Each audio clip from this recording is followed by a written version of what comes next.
Kenaikan ini kan kenaikan inflasi ya, sejatinya inflasi udah mulai overheat di US yang memaksa The Fed ini untuk menaikkan suku bunga gitu. Tapi sebenarnya tuh kenaikan ini juga tidak banyak 0,25 itu tuh nggak gede gitu. Jadi sebenarnya dalam jangka waktu menengah panjang ini masih akan berada di era suku bunga rendah gitu. Bukannya tiba-tiba dinaikkan 3% atau 2%, nggak seperti itu kan. Hanya naikinnya pelan-pelan saja sebetulnya. Pelan-pelan berarti ini akan berkala, berarti kemungkinan besar akan ada poin tambahan lagi mungkin di rapat bulan depan. Ya, kemungkinan besar dalam 2-3 bulan ke depan akan dinaikkan lagi, paling nggak 0,25 lagi, lalu mengurangi neracanya gitu ya, pelan-pelan ya. Kan dari akhir tahun lalu udah dibahas soalnya akan melakukan tapering gitu ya. Ini pembuktiannya kalau benar-benar dilakukan tapering seperti itu. Efek lanjutannya mungkin untuk global secara keseluruhan dan domestik lah, dalam negeri seperti apa? Ya, untuk domestik sendiri sebenarnya masih belum terlalu ada impact ya, karena kita tahu BI sendiri masih belum naikin suku bunganya, seperti masih stay di 35 gitu, level terendah sepanjang sejarahnya.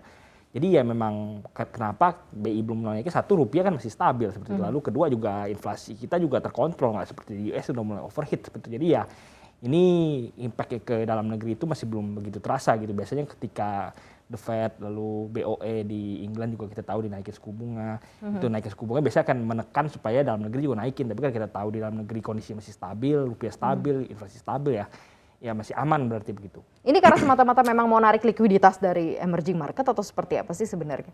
Ya emang sebenarnya ini karena terpaksa seperti itu. Jadi kita tahu kan ini kan selain inflasi overhead itu kan kita tahu tambahan dari ada perang, ada konflik ya antara Rusia dan Ukraina, di mana harga-harga komoditas melesat, ya efeknya pasti ke inflasi gitu, barang-barang pangan dan kawan-kawan sebagainya itu harganya juga naik karena kenaikan komoditas ya. Inflasi makin parah ya, kalau misalnya ditahan rendah mulu ya bisa overheat atau terkontrol seperti itu. Oke, kan tadi dikatakan sama Putra belum terasa begitu ya impact-nya saat ini. Kenapa belum terasa gitu? Apakah memang karena kenaikannya baru 0,25 basis point begitu ya, masih ada ruang? Ataukah apa nih sebenarnya yang masih terjadi dalam negeri? Takutnya nanti seperti pisau gitu ya, bermata dua, gejolaknya berasanya sangat-sangat signifikan.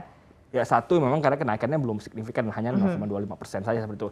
Kedua kan memang seperti saya katakan rupiah masih kuat, masih stabil, inflasi juga masih terjaga seperti itu. Jadi ya BI ini masih belum ada alasan lah untuk menaikkan suku bunga. Kalaupun nanti akan naik juga sepertinya nggak akan gede, paling 3,5 jadi 3,75 seperti itu. Jadi ya masih belum efeknya belum signifikan kepada ekonomi, kepada emiten-emiten dan lain sebagainya. Jadi memang masih akan terjaga rendah dalam waktu menengah ini ya, at least tahun inilah.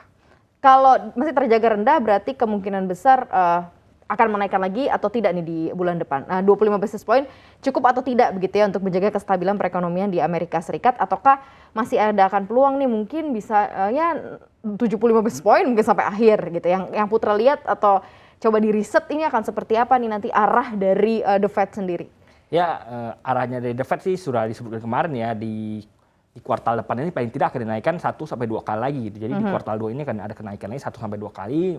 Ya kemungkinan besar 0,25 seperti itu. Jadi mungkin di akhir bulan 6 itu 0,75 gitu. Jadi kemungkinan akan di level situ ya, tergantung lagi kita lihat inflasi di US sendiri terjaga atau enggak seperti itu. Apakah ini kenaikan 0,25 sukses menekan inflasi atau masih stay high karena konflik di Ukraina Rusia berlanjut, ya ini perlu diperhatikan lagi. Tapi dari petinggi-petinggi The Fed mengatakan akan ada kenaikan lagi seperti itu di kuartal kedua ini.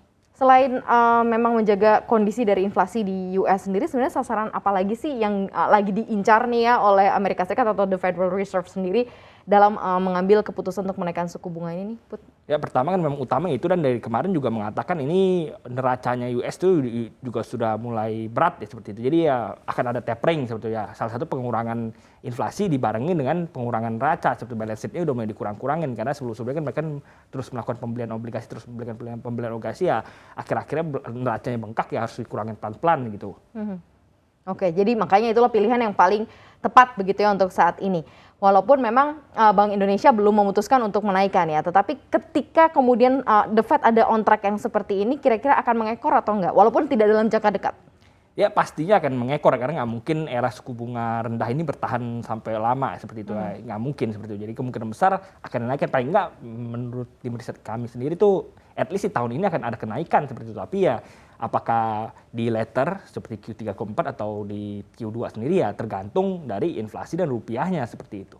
Masih based on dengan raport dari dalam negeri sendiri akan seperti apa begitu ya. Untuk mengetahui informasi lebih lengkap dan berita terkait, silakan klik link di deskripsi. Dan jangan lupa untuk install aplikasi CNBC Indonesia yang tersedia di App Store dan Play Store. Dan jangan lupa subscribe ya.